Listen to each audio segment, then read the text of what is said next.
Okay, let's see. Scorpio.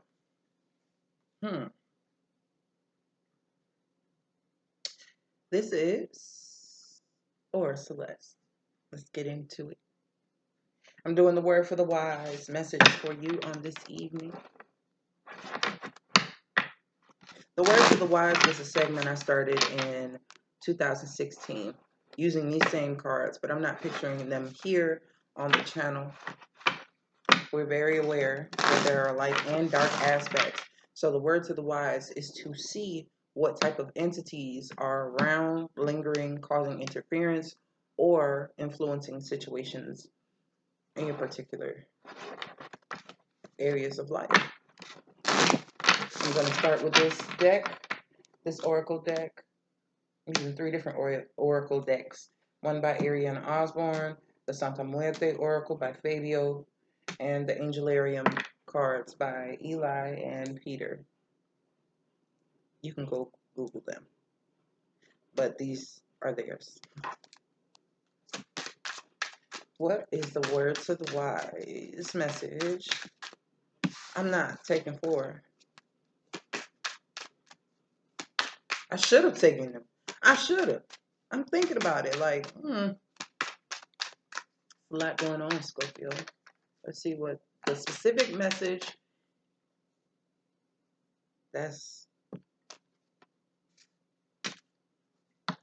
Who got this? Pisces got this. I did that a couple of days ago, and I remember. Let's see. Santa Muerte Oracle next. See that?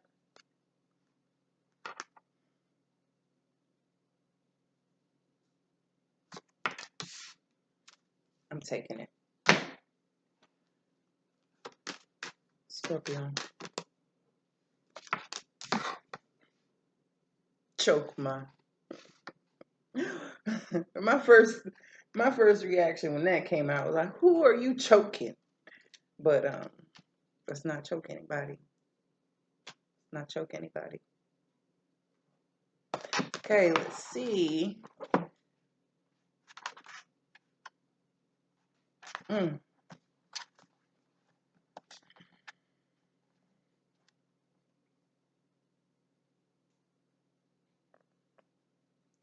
Pay attention, your eyes and ears.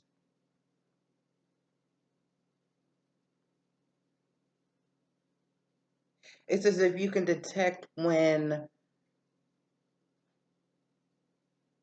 something is about to end.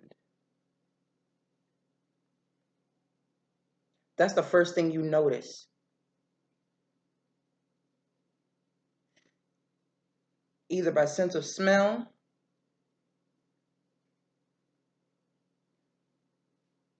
or you can see, or there's certain keywords that'll alert you to something about to escalate, your time coming short with something, or someone else's time coming short with something. Like you can tell by a conversation or hearing something that something's about to end. It may not even seem like a warning or a trigger, but you can almost sense the escalation of something before it occurs. Because this particular entity can sense decay. They can sense, their eyes are very attentive and their ears are very sensitive.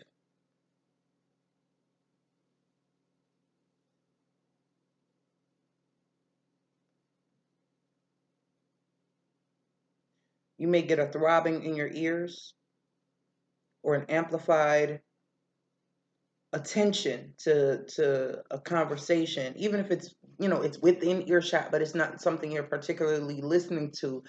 For some reason, your ears will tune into a specific message, and it usually pertains to something that is drastically about to change or about to end.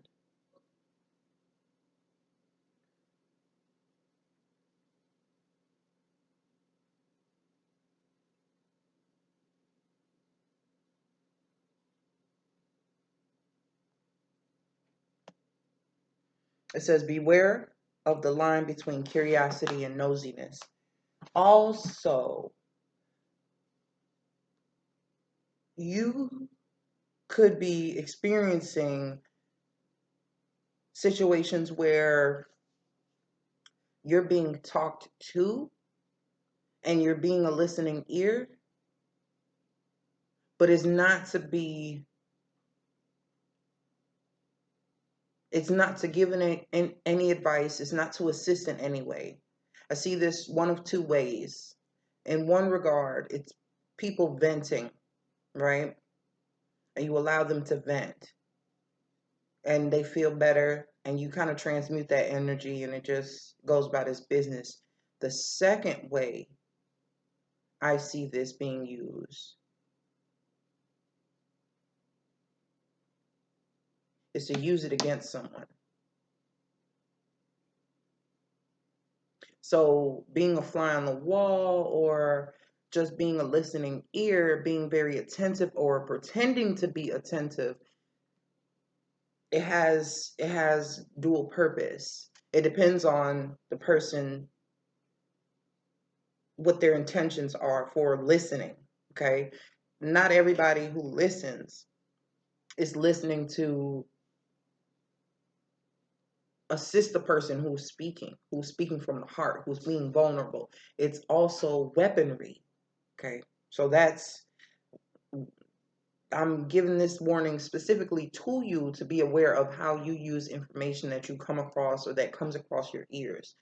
Like, how are you relaying information, or are you keeping information in your memory bank in order to use that later on?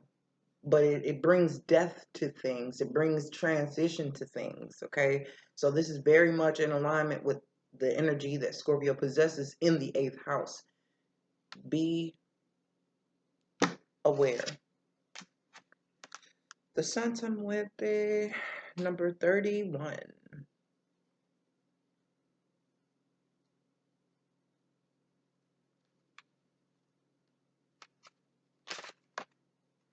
Celebration.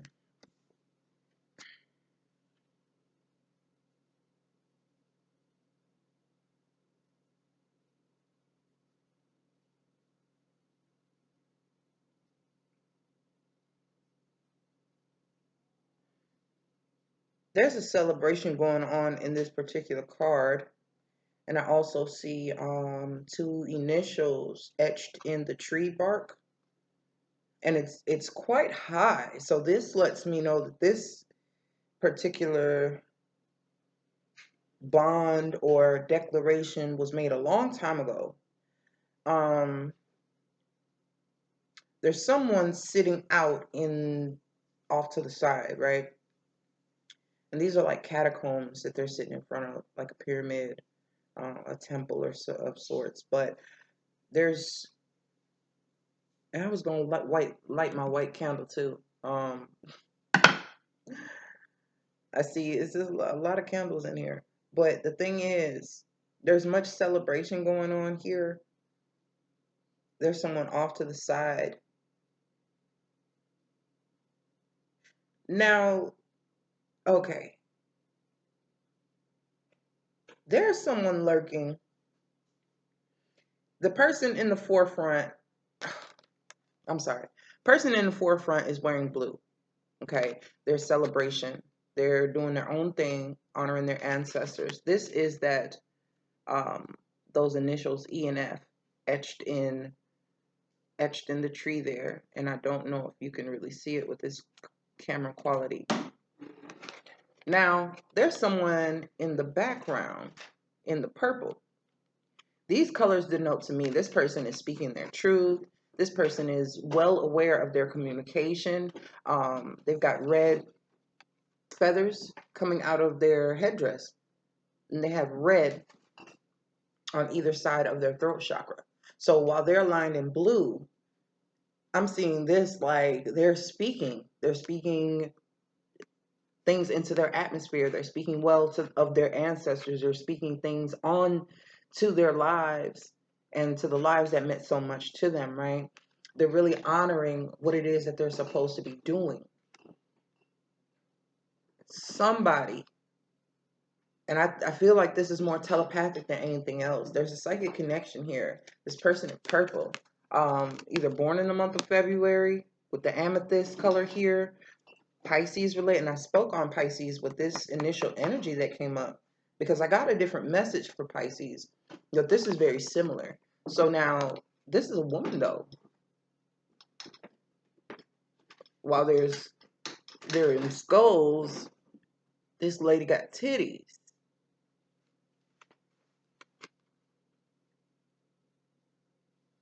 And she has a bouquet. Now, I feel like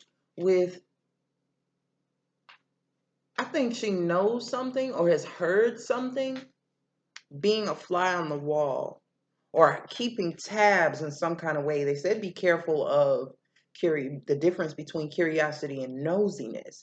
And I feel like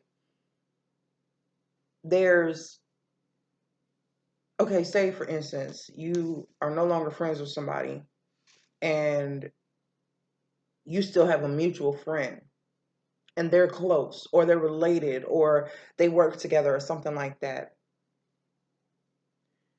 You got a person who just talks, talk. And it doesn't really matter who they're talking about or they're talking to. They don't keep in mind that the person they're communicating about doesn't fuck with the person that they're talking to. So they're relaying personal information or stuff that they've come across, that they've read about a person that no longer associates with another. And they're like in between. And they don't even look at themselves as being in between, or they don't look at themselves as being intel, but they're really giving this other person ammunition or a leg up on information that they have no way of knowing otherwise. So it's really looking like from the sideline, not even at the game, you getting a play-by-play of what's going on in this person's life, and they don't associate with that person anymore. So it's like, here we're gonna shoot the messenger. If I don't shoot the messenger, they're gonna keep going back, and you know what I'm saying? It's like while this person is in celebration, that other person in the background is whatever, doing whatever mentally, can be sending out, fuck you, fuck this, fuck that, fuck this, hope this don't go well for you. And, those types of things can come from energy like this. Because it's very clear she's not included. And I say she because of the representation on the card. Though there's another way I'm seeing this, in the sense of curiosity. There could be actions and words and intentions towards this celebration and somebody waiting to know what's going on. Like, this person is celebrating here and doing whatever, but there's this here, this telepathy. She's holding a red bouquet. This person's got red, associated with them as well. So it's almost as if there's a passion that they actually do share.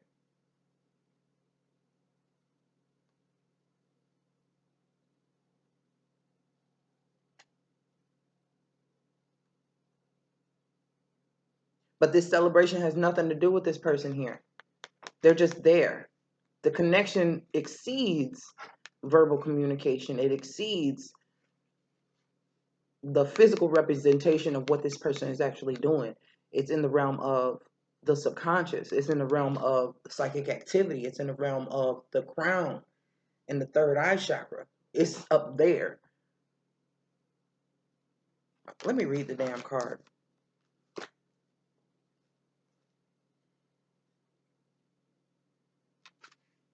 Celebration is in close contact with the memory card. Can you see that? And it incites us to celebrate life and the deserved results we obtain, which belongs to us as much as they belong to those who came before us, our ancestors, and the people with whom we collaborate, as expressed by the fraternity card in the deck. As the tree that renews its leaves but keeps its roots, We must always have the courage to renew our ideas while maintaining the principles that have guided us and that were passed on to us by our ancestors. The advice is to take action while constantly bearing the past in mind without being afraid of having to change your ideas even drastically. So this person is from the past. It seems this person's from the past. This person's here in celebration.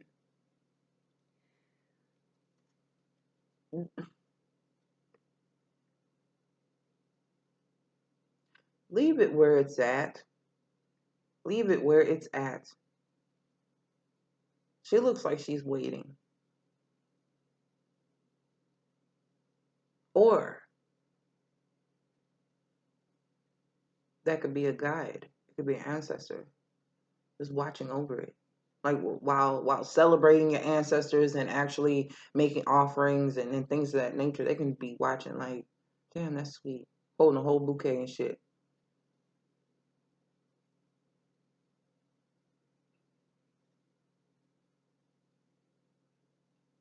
Drop the whole damn card. Chokma, the right eye, wisdom. Damn.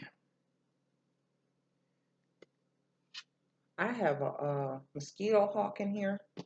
Just flying around, minding his business. They're always in here. They always come inside. Chokma. The second emanation. Chokma is the right eye. Wisdom. A vessel to hold that which is most precious. The first gate out of potentiality and a step into the realm of the known. Chokma is the first moment a newborn child opens its eyes. The child's first steps and first word. He is the beginning of a lifelong journey whose path disappears over the horizon. Where Keter is the pen that hovers over the page, Chokma is the moment of contact. From nothingness, wisdom is formed. To have insight into that which is not known is a gift that is not bestowed lightly. The great orb breaks the surface of our consciousness.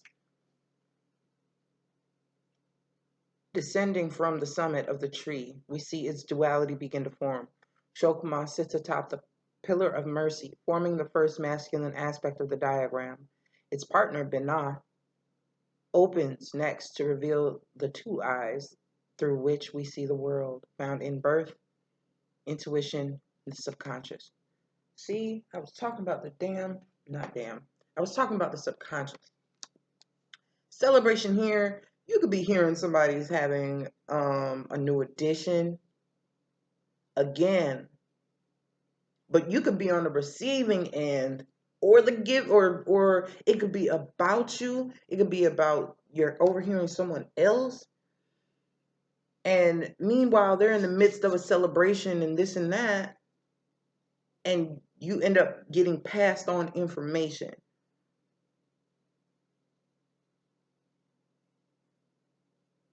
But it's not something that isn't suspected or intuited about. This person in the back is in purple, and I said they got their crown is popping, right? Their crown is like, not like this, but their crown is on fire. They can feel it. They're crowned with a purple hat. Their headdress is purple. So it's showing their whole body is an intuition station. Okay. And this other person is in the foreground doing their thing and shaking and moving, right? And doing all this celebratory shit. And even if it relates to lineage, it relates to family, it relates to, what they consider their inner circle, because this person is outside of it. So if there's something going on, if there's something being celebrated, you have that sense that if you're the person in purple, you're being excluded. If you're that person in blue, you have in the back of your mind this person, and you feel it. You feel it, you sense it, you know that they're there. And it's something that it's like Binah and Chokma. They're the feminine and the masculine principle. So even when you close your eye You turn on the light, one eye is going to see the light, the other one's going to sense it. You do the same with the other one. Even if you close both eyes and you turn on the light, you're going to sense it. You're going to feel it. You're going to be alerted. And that's kind of, it's eyes and ears. You're going to hear something and it can be totally on the fuck related. It can relate to somebody else's shit, somebody else's business, and it gives you direct insight, or it hits a nail on the head that you didn't even realize you were trying to hit. It's a hit. It's a synchronicity that only you can pick up, or a person can pick up about you, because it's very specific. And it just sits out, that nuance just sits out, and it makes itself known. And a person has more insight on the information, and like a fly on the wall, they're going to sit their ass back in the foreground, in the background, and just pick up the intuitive hits about what is transpiring that they weren't invited to. So you're dealing with somebody who's hella intuitive. You're dealing with somebody who knows their shit. You're dealing with somebody that you shouldn't fuck with if you don't have good intentions. Or if you cut this person off, that's one thing. They're still getting information about you. If this person is a part of your life and you're keeping something from them, they already know. And they're not asking questions, but they're curious. When their curiosity turns to nosiness, they may not seek you out for the answers. They may go to other people who know you. Or they may ask their wisdom, their guides, to be shown. They're coming, like I said, they're coming up in purple. So they don't have to open their mouth in order to get information or to get questions answered. Not in a physical sense, they don't. They really don't.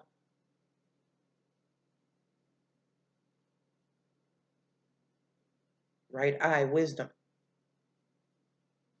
My fucking right eye was jumping up. Right. Got it. I hope you enjoyed it.